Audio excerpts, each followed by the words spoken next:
नमस्कार मित्रों, मैं आनंद राजाध्यक्ष और आप देख रहे हैं मेरा यूट्यूब चैनल आनंद आख्यान। आप अगर चैनल पर पहली बार आए हैं तो कृपया इस चैनल को सब्सक्राइब करें और वीडियो देखने के बाद उसे लाइक करें।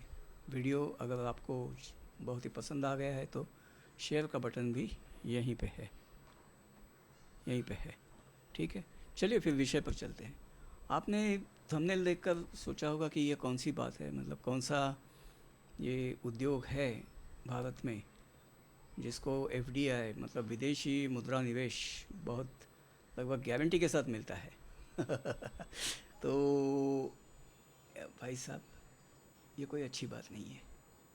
जिस उद्योग का मैं नाम लेने जा रहा हूँ ना, उसे उद्योग कहना देशद्रोह है।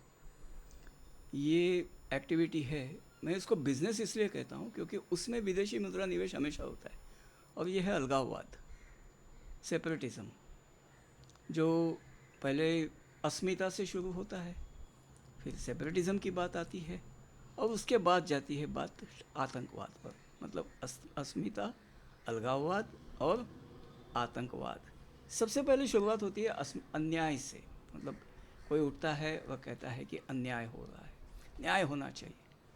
एक कोई विशेष वर्ग है, मतलब नहीं, मुसलमानों की बात नहीं कर रहा, वहाँ का कोई भी एक वर्ग है वगैरह, उसकी बात करेगा, स्थानिक नागरिकों की बात करेगा कि हम ये करते हैं, हमें ये नहीं मिलता, वो नहीं मिलता करके बात शुरू करेंगे। या धर्म के आधार पर बात करेगा, जाति के आधार पर बात करेगा, स्थानिक वहाँ की कल्चर के आधार पर बात करेगा और कहेगा कि केंद्र सरकार जो है वो हमारे साथ सौतेला व्यवहार कर रही है, तो ये अन्याय है और हमें न्याय मिलना चाहिए। तो वो पहले बात करेगा अस्मिता की, उसके बाद बात करेगा कि हम भारत से अलग होने जा रहे हैं। ठीक है, उसके बाद क्या है, अलग होने जा रहे तो ऐसे ही थोड़े अलग हो जाएंगे, फिर आंदोलन शुरू होंगे और आंदोलन से बात आगे बढ़ेगी आतंकवाद पर। अब मैं इस सबको बिजनेस क्यों कह रहा हूँ, क्योंकि इसमें ही विदेशी शक्तियाँ, विदेशी देश और विदेशी धर्म, विदेशी रिलीजन्स, इस्लाम और ईसाइयत, ये दोनों निवेश करते हैं। आप पाएंगे पंजाब में कितना मिशनरी एक्टिविटी है।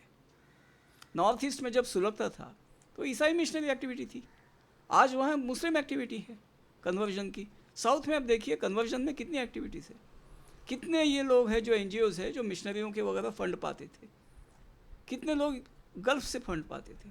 और ये सभी देश विरोधी, मतलब भारत तोड़ने में, अलगाववादी एक्टिविटीज़ में व्यस्त थे।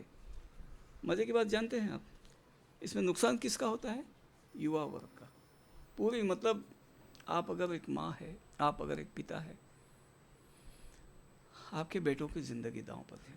मिलता उनको कुछ नहीं है, उनको मौत के सिवा कुछ नहीं मिलता। मौत मिलती है, जेल मिलती है, और जो वो आंदोलन शुरू करता है ना, वो शीश महल बनाता है या उसके बड़ी बड़ी प्रॉपर्टियाँ होती है और वो विदेशी में रखते हैं, भारत में नहीं रखते। आप समझ लीजिए बात को। तो बात ऐसी है ना कि अलगाव वगैरह सोचने के लिए आप एक बात सोचिए भाई साहब या बहन जी, आप अगर अपना बेटी का ब्याह करना चाहेंगे तो किसके साथ करेंगे। मतलब आप अगर वो चुनते हैं वर, तो मैं बेटी के लव मैरिज की बात नहीं कर रहा हूँ, मतलब भागने की तो बात बिल्कुल नहीं कर रहा हूँ। लव मैरिज में भी आप हज़ार सवाल पूछेंगे ना कि कैसी है भाई, मेरे बेटी को कैसे रखेगा, बेटी सुख में रहेगी, सुख से रहेगी या नहीं रहेगी, आप उसका सब पूरा क्या काम करता है वगैरह, वो शोले का मौसी अमिताभ का सीन ज़रा याद कीजिए। तो पूरे सवाल तो पूछेंगे ना कि क्या करता है, उसके बाद ही आप विचार करेंगे, निर्णय लेंगे कि भाई बेटी का ब्याह उसके साथ करना ही नहीं है। और अगर आप ये निर्णय कर रहे हैं तो बिल्कुल आप बहुत ही सोच समझ के, हज़ार सवाल पूछने के बाद, हज़ार जवाब मिलने के बाद आप तय करेंगे कि हाँ भाई यह रिश्ता करेंगे हम। ठीक है, सही है। तो अगर आप राज्य को, भारत के किसी राज्य को अलग करेंगे तो आपके मन में ये बात आनी चाहिए कि इसके लिए ये राज्य चलेगा कैसे, इसका उत्पन्न का स्रोत क्या होगा, लोकली मतलब राज्य के भीतर ही पैसे कहाँ से आएंगे, कितना टैक्स आएगा, उससे कैसे खर्चा चलेगा, कौन कौन से प्रकल्प चलेंगे, क्या चलेंगे। सैलरीज कितने स्टेट एम्प्लॉयज़ होंगे, सैलरीज उनकी कैसी आएंगी, कितने उद्योग आएंगे, उनकी सेफ्टी क्या है, आपकी सेफ्टी क्या है, राज्य सेफ्टी पर कैसे खर्च करेगा, सब सवाल आप पूछेंगे या नहीं पूछेंगे? उसके बाद ही आप कहेंगे कि भाई हाँ ठीक है। तो ये सब सवाल पूछे बिना राज्य के नागरिकों को जो इसमें झोंक देता है, या तो बरगला के या ज़बरदस्ती, जो इन बातों में नहीं आते उनको ज़बरदस्ती उसमें खींच लेते हैं और राज्य सुलगते रहता है। क्यों? क्योंकि इन सब चीज़ों को, इन सब देश विरोधी गतिविधियों को करने के लिए उनको पैसे मिलते हैं, मालामाल होते हैं वो लोग एक्टिविस्ट के लिए, या मतलब उनके कार्यकर्ता को गाली है ये एक्चुअली, मतलब ठीक है, उनके लोगों को पैसे मिलते हैं, फिर वो वहाँ गुंडाई भी करते हैं, वहाँ से लोगों से वसूली करते हैं, ये सब चीज़ें वहाँ आ जाती है। और ये सब करने के लिए, देश का नुकसान करने के लिए विदेशी ताकतें, विदेशी रिलीजन्स इसमें पैसे लगाते हैं। आप कहेंगे कि भाई बिना उनका क्या फ़ायदा है? भाई जब आप युद्ध की बात करते हैं ना, तो युद्ध में जिसको आपने शत्रु माना है उसका नुकसान ही आपका फ़ायदा होता है। हमें युद्ध की संस्कृति का ज्ञान नहीं है, हम बहुत शांतिप्रिय लोग हैं, वाकई शांतिप्रिय लोग हैं, हमें युद्ध की संस्कृति समझ में नहीं आती। इसलिए मैं कहता हूँ कि आपको आर्ट ऑफ वॉर पढ़नी चाहिए, हिंदी में भी अवेलेबल है और नेट पे डाउनलोड भी मिलती है, ठीक है। तो ये आपको पढ़नी चाहिए, आपको समझ में आएगा कि आर्ट ऑफ वॉर होता क्या है, मतलब वॉर होता क्या है, कि जिसमें शत्रु का नुकसान ही आपका फ़ायदा होता है। उसके लिए भारत के नुकसान में ये सभी ताकतें इन्वेस्ट करती है और इनको फंड करती है। इनके लिए क्या है? ये फंडिंग है, उन्हें भारत के नुकसान से कोई लेना देना नहीं है। और जो फंडिंग करते हैं वो टारगेट रखते हैं, सही है, तो भाई ये नुकसान करो, वो नुकसान करो। समझ में आई बात? उस नुकसान में एक नुकसान जो है ना, वो आपका शायद इकलौता बेटा भी है, या इकलौती, या आपकी जो भी है, आपका संतान है, आपका खून है, इकलौता है तो ही उस पर ज़्यादा प्रेम है, और 4 बच्चे हैं तो प्रेम कम है, ऐसी बात नहीं होती। अपनी संतान है, अपना खून है, तो प्रेम तो है ना। तो इस नुकसान में एक वो भी है, ये बात आप समझ लीजिए।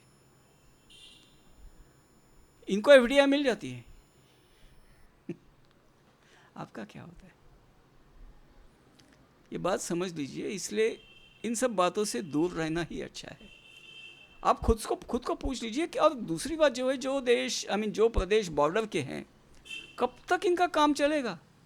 2 दिन के अंदर आप देखेंगे कि बॉर्डर का जो देश है, चाइना है या पाकिस्तान है, निकल जाएंगे फटाक से, पता भी नहीं चलेगा। जो भी आज वहाँ ये है ना, मतलब सेपरेट इसके लिए, सेपरेट उसके लिए जो लड़ रहे हैं, लंदन भाग जाएंगे, न्यूयॉर्क भाग जाएंगे, कहीं भाग जाएंगे, या मारे भी जाएंगे।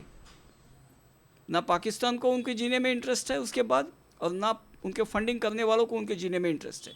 एक बार वो देश से अलग हो गए, फिर उनके जीने मरने में फंडिंग करने वालों को या उनको बैकिंग देने वालों को कोई इंटरेस्ट नहीं, और आप में तो उनको था ही नहीं, ना बाद में रहेगा। इसलिए इन चीज़ों को ध्यान रखिए और इनसे हमेशा अलग रखिए। कभी भारत से अलग होकर कोई भी प्रदेश की संपन्नता नहीं आने वाली, साथ रहकर ही सब फल फूल सकेंगे।